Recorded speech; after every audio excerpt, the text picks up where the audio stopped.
And this is the time for the panel discussions.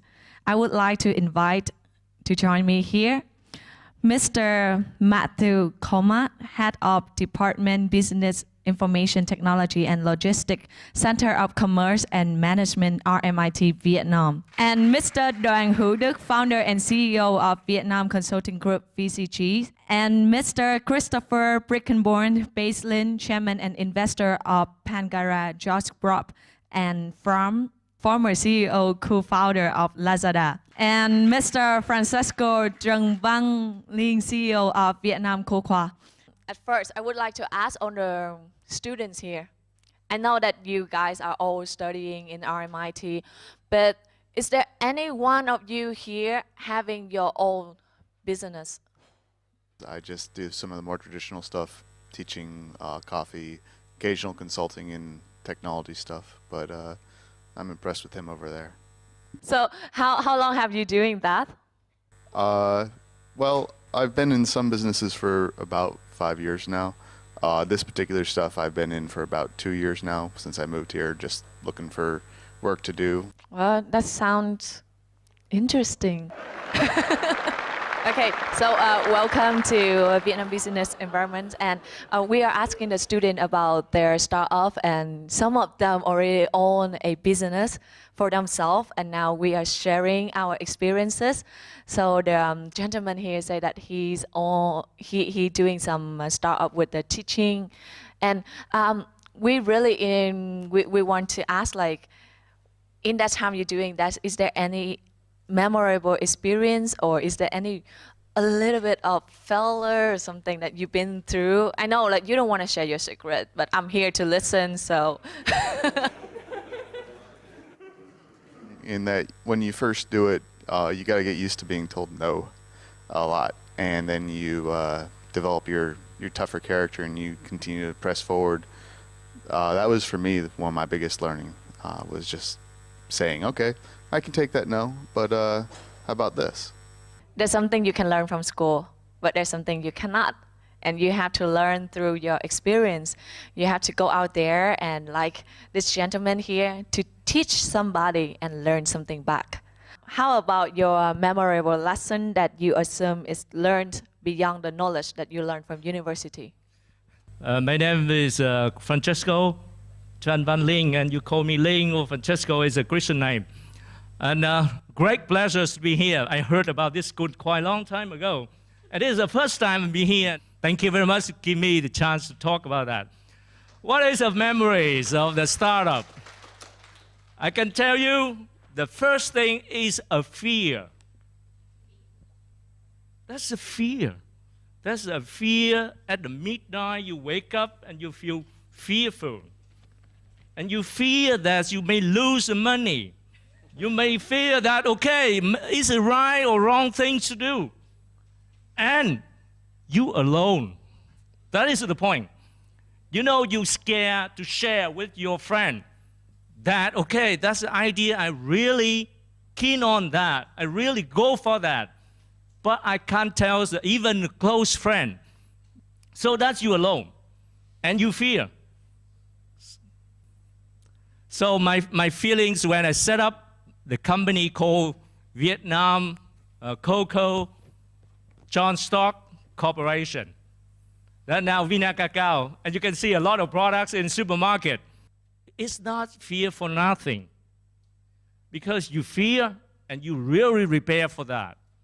Because you fear, you're fearful, so you really go for that, read for that, learn from that, and you. A lot of things that you change yourself, but you don't think that you change yourself a lot. And we can say this is transform. You transform yourself from employee, for example, to a startup mindset. And I'm now 10 years with my own company, with my saving money. With my saving money as well. So that's the kind of fearful. It means a lot. Sometimes you take your own save account for the business. Yes, the business. So many times that I receive the questions like that, I share very honest from my heart that this is a fear, and you have to overcome that. you have overcome that. With your co-worker or partner, at least you have to find a good partner. Otherwise, you alone. And I think that a journey with 2 people, 3 people is a better journey with all you. Yeah, so he mentioned about our startup. And here we have Mr. Christopher, who's the co-founder of Lazada. You start up your own companies and you achieve a lot of successful, which everyone here can see. So what is the difficulties that you have overcome, and also from yourself experiences, what should the student have to learn after they graduate from university?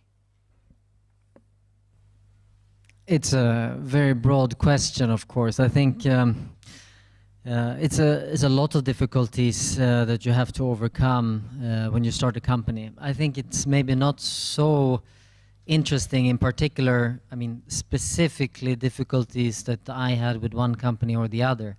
I think more interesting here is actually an attitude that you need to start a company. For me, it's really about 2 things. This is almost like the secret for success, but I'm fully willing to share this. Yeah, the first thing you need to do is to start, and don't just talk about starting. Yeah, 99% of people, or even more, they just talk and they never start. So if you want to be the 1%, yeah, do it and don't just talk about doing it. So out of the 1% that actually does what they say they're going to do, only 1% of those will keep on doing. Yeah. So key to success is get started and perseverance. Keep on going. So you will have difficulties. There will be endless difficulties. There will be everyday difficulties. There will be big difficulties. There will be legal difficulties. There will be money difficulties. All of the difficulties you can imagine. I think as a startup founder, you need to kind of love problems. You need to turn your head around and think, oh, that's a problem. That's great. You know, I'm going to have them every day. So that means that you will never, ever think about quitting. That's the most important rule.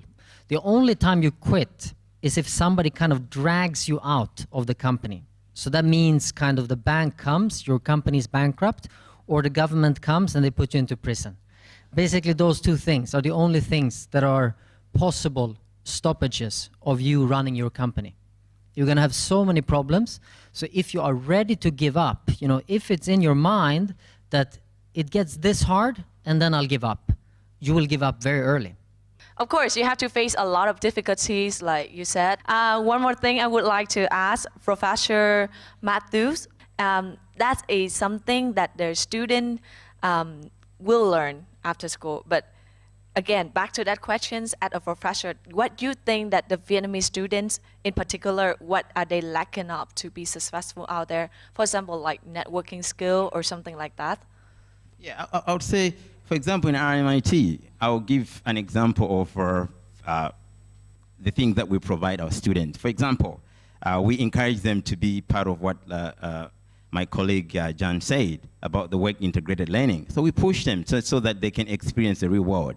We wanted them to know how they can network, how they can choose partners, how they can be ethical, because that's something that is also here, it's lacking.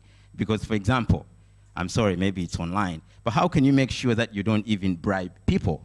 They have to be socially responsible and making sure that they're avoiding those things. And these are the things that we normally don't teach our students. Maybe the other thing that I can also say is, how can you choose a right partner for your business? Yes. Do we teach our students those skills? And that's something that maybe they can learn by joining clubs. Because here in RMIT, we have so many clubs. And these are the things that they'll be learning as part of being part of this community. That's what I can say. Thank you so much, Professor. And I would like to have the same questions for Mr. Duc. As an operator of a company, and what you think that all the intern and especially Vietnamese students, they are lacking of the skill to be the part of the company and also later to run a company? Thanks for the question, but I'd like to start with Mr. Ling over there talking about fear. Well, we're here not to trying to scare all of the youngster here. Well, the truth is, I don't sleep alone, so I don't feel alone. That's important, right? So you must have your partner, you must have your significant other. So the things here that I think that go back to your questions, what the student is lacking of. I think that maybe that you guys are working so hard at talking with all about the quality of life. Sometimes you go out and trying to get some jobs that out while studying, and you forget that the friend sitting next to you in class they want to really make you become get another business in the near future, not some other stranger out there. If you cannot make friends with your classmates, if you cannot build trust among your classmates, trust is very important matter here. I believe that if you ask many other people here, Vietnamese people, this community now we have a big problem with trust. We cannot trust people, so they cannot make the business. So that's why I don't mean that you guys shouldn't hear the lacking of the skill or whatever, but trust is one matter, and making friends and networking is something that you really looking at when you want to succeed in the near future. Thank you so much.